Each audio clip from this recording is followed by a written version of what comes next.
Hey there, Fletch from All Things Overlanding here, and today I'm going to be building a double drawer system for my brand new 3rd gen Nissan Frontier.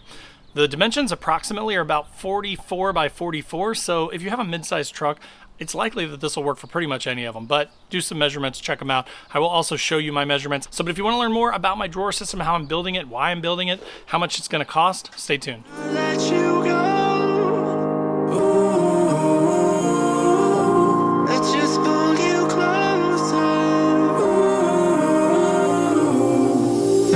I can't understand where it came from, but you got it, my got it. It began in the land of the sandstorm. I fought it, though I wanted everything to do with what you give to me.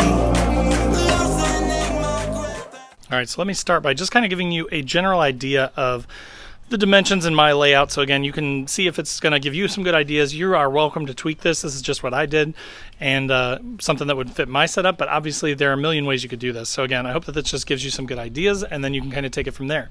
So from a basic dimension standpoint, it's basically a 44-inch by 44-inch box. Now the reason I did that is because between the wheel wells, you've got just exactly 44 inches of space on these 3rd gen and on the 2nd gen Nissan Frontiers. Now the reason I did 44-inch long when the actual inside tailgate length is 58.5 inches is I have this big Plano crate, and I'll show you here. So I have that big Plano crate there. What that is that's a 200 amp hour LiFePO4 battery with a Red Arc Red Vision system in there inside of that box. So that's all waterproofed, it's all sealed up. That's meant to just be my entire electrical system in a box basically in the bed of the truck. So that's going to power things like these strobe lights up here. It will plug into my rooftop tent that I'm about to get that will be powered off of that as well. And so anything basically auxiliary wise, lighting and things like that in the backpack here will all be run and charged off of that. My diesel heater, any sort of charging, that sort of thing will be powered off of that box.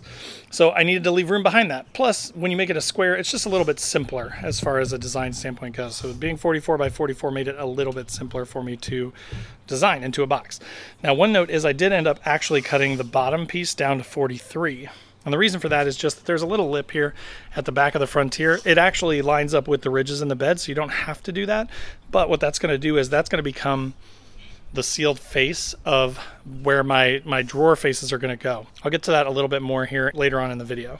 So then I did measure from the basically where the rear wheel arches go flat to the bed of the truck, and that's about 26.5 inches. So you do have that space left over at the side of the box. So again, the box is just going to basically be in the middle here with room on the side. Now I am going to Herculiner this whole box when I'm done with it.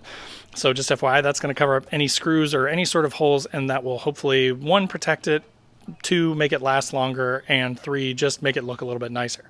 So again, that is basically the design that I'm going with. All right, so here we are starting to assemble it. We've put a layer of wood glue down, drilled some pocket holes. We want strength, right? So it's going to be in the bed of the truck. It's going to be vibrating a lot. So we went ahead and put 4 sets of 2 pocket holes in there. Again, we're going to use wood glue on it. When the whole thing's assembled, like I mentioned, I'm going to Herculiner the whole thing around the outside to waterproof it and protect it. But yeah, this is where we're at right now. Going to get this side on there, then we'll do the other side, and then we're going to work on the drawers.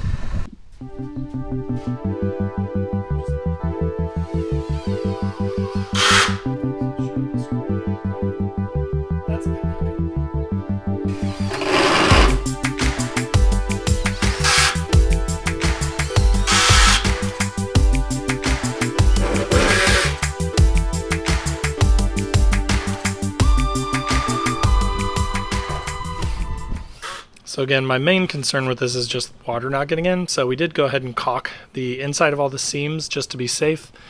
And then on the outside, again, I'm going to apply Herculiner. That should pretty much just turn it into rubber essentially on the outside. So the nice thing is the outside again will be, you don't have to worry too much about prepping it or, you know, using any sort of urethane or anything like that. We're just going to apply a ton of Herculiner to it and just literally rubber coat the thing.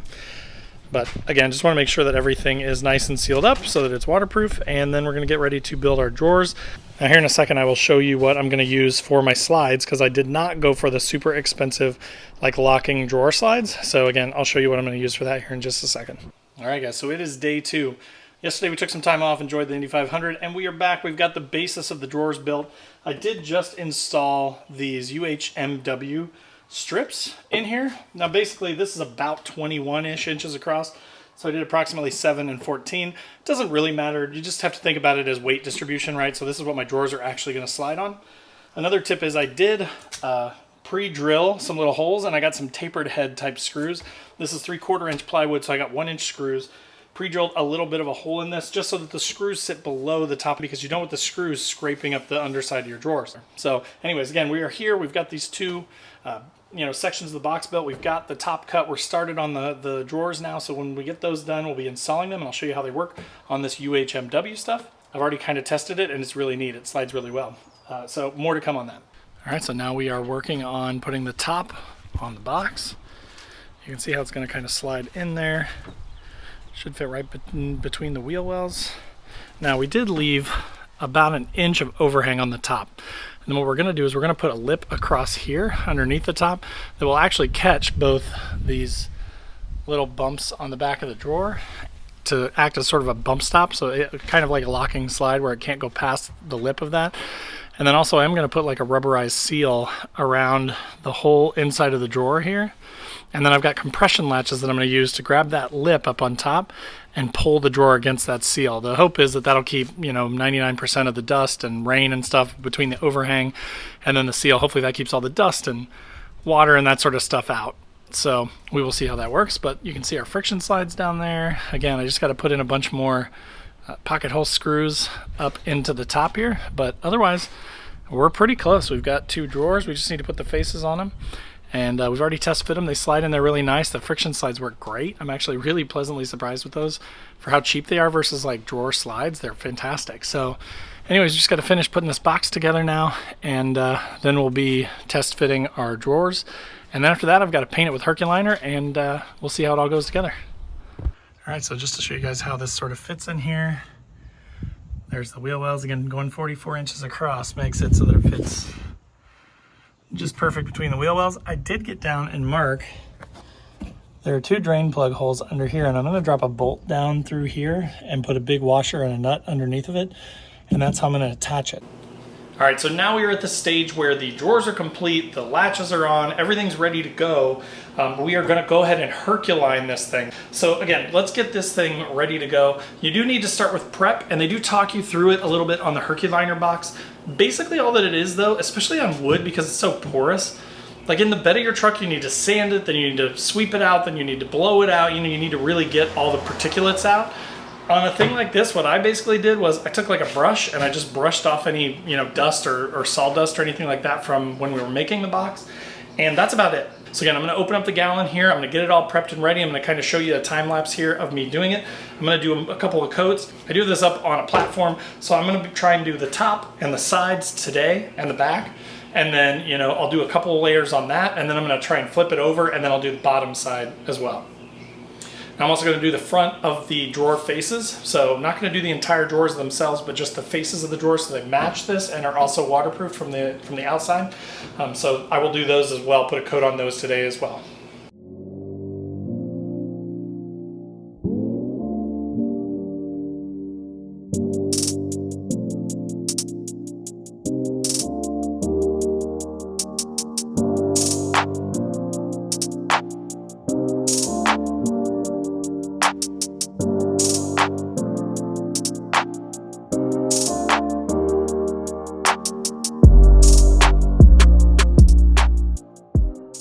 All right guys, so as you can see, we've got our first coat on, looking pretty good.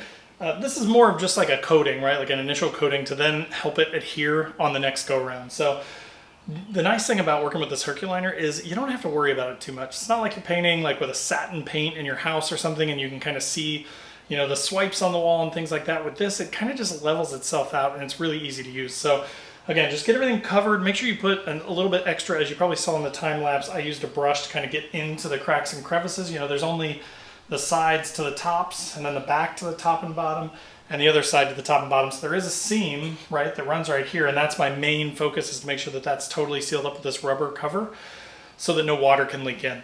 So again, I kind of hit that with the brush first, and then I came back with the roller and just rolled over it. You do want to make sure you shake up the stuff really well and or mix it with a paint mixer, just to make sure that it's evenly distributed. But then once you do that, hit it with a coat of this stuff, let it dry, give it some time. It takes about 24 hours for it to be set, it says. But I'm just probably going to take a day at a time. I'm going to paint it one day, I'm going to wait a day, I'm going to come back the next day, I'm going to put another coat on it. So again, I'm going to try and get the sides, back, and top all done all at once. Then once that's done and fully set, then I'm going to flip it over, do the underside of the box. At the same time, I'm doing the drawer faces and that sort of stuff. So here in a little bit, we should have a result for you. Should be able to show you the end result of the drawer build. All right, guys, so the drawer system is complete. I still have to do a couple finishing touches, like put a lip on the top here to catch this compression latch. Right now it doesn't catch anything. You will notice one thing is with these friction slides, you gotta be careful with your weight and the weight distribution. So this drawer is not so bad. It slides on that UHMW stuff really, really well. You do have to lift it up a little bit to keep it sliding on that stuff, which isn't a problem, but just something to be aware of. But if you have a lot of weight up front, I'll show you this other drawer here in a second. I have my big air compressor up here, probably weighs 30 pounds. And when I pull that one out, it is tough to pull out because there's so much weight right on the front. So you really have to just kind of get it out like an inch and then lift up on it and then slide it. But so with the friction stuff versus drawer slides, you do have to be aware of that. It is going to be a lot more work to kind of pull them in and out. So if you want to save a bunch of money, that's great. But then you're also going to have to pay with a little bit more work every time you pull the drawers out. So let me show you this other one that's really heavy. It has a ton of gear in it, recovery gear. My propane fire pit. It's also got my really heavy air compressor in the front of it.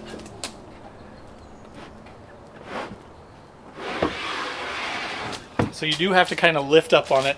Probably what I'll do that's a little more practical is I may just have to redistribute the stuff, right? So instead of putting this heavy air compressor in the front, I may move it towards the back so that it'll slide a little bit better. And when it's fully out like this, I do have two bolts that run through the underside of the bed, through the drain plugs in the bed of the truck. Big 1/2-inch bolts, about 3 inches long by 1/2-inch thick bolts that run through the bed of the truck and secure it down there. But then the bulk of this thing, I mean, maybe all but like 8 or 10 inches, is sitting on the tailgate anyways. So as far as weight goes and the drawers possibly coming out, there's no concerns there. All right, so let me kind of show you through the drawers here. So in the back there, I've got a socket set. I've also got a small first aid kit, kind of putting things in the rear that I don't use as much, right? Like I don't really use the sockets a whole lot, especially on my brand new truck. I don't really need them, but just in case I do have them. Underneath my leveling blocks that I've got here is a wrench set and also a torque wrench for, you know, torquing on lug nuts and things like that if I had to change a tire. All my cooking stuff is in this rigid box, so all my silverware, my can openers, microfiber towels, everything that I need for cooking is in there. And then I've got a couple of, you know, pots and pans and stuff over here. I've also got another one up here. So this is all cooking stuff, right? Got my Coleman fold and go griddle, got sort of like citronella candles that I can set out at night for light and to keep the bugs away. Got some magnetic Billy Bars koozies here, stuck to a small propane tank. I also do have the 5-pound up there that I can slide out on this slider and then attach to the grill when I need to cook, and I can use that as sort of a backup. So I've got, you know, this 1 pound just in case, and then the 5-pound is kind of the primary that I use for cooking most times. Now over here on this side, like I mentioned, I've got all my air stuff. So I've got my big double air compressor in here. So you can see that this is a big boy, so it's heavy, and that's why this drawer is so hard to open. But it's really easily accessible. So when I'm using this for like airing up and airing down, I've got my Thor's Lightning 4-wheel air up, air down kit there. Got the compressor right here. I went ahead and just because there was room, I threw my bug spray in here. So again, I can just kind of inch the drawer out, grab some bug spray, hit myself with bug spray, and I'm good to go. This is a tire repair kit. This is a Colby valve stem, so just an extra valve stem in case I ripped one out. Got a backup right there. But so then all my like tire maintenance and air stuff is right here, again in the front, so I don't have to pull the drawer all the way out to access it. Then behind it is all my sort of camping stuff, right? So I do have my turbo toilet. I've got my Helinox table, Helinox chair. This is a cover for the chair. This is my folding pillow for camp. So again, I'm just trying to keep all my camp stuff. When I get to camp and I get set up, this is when I will get in here and get this stuff. This is actually a battery-powered rechargeable bug zapper. And then back here's my recovery stuff, and you may ask, why is that in the rear? I honestly don't use recovery stuff a ton. I haven't had to be recovered a ton. That's not a humble brag or anything like that. It's just a fact. If you're kind of smart, you can avoid a lot of the trouble spots. So I try and avoid the trouble most of the time. If we get to a spot where we know it's going to be bad though, I can always stop, drop the tailgate, grab my recovery stuff out and sort of throw it to the side or throw it up in the cab and I'll have it with me. But most of the time, you know, if I'm just going on a camping trip or something like that, I won't need it. And then back here in the back is my Ignic propane fire pit and grill. So then I've got that, again, camp oriented, right? So when I get to camp, I've got all this stuff. So then that's what it looks like the rest of the time.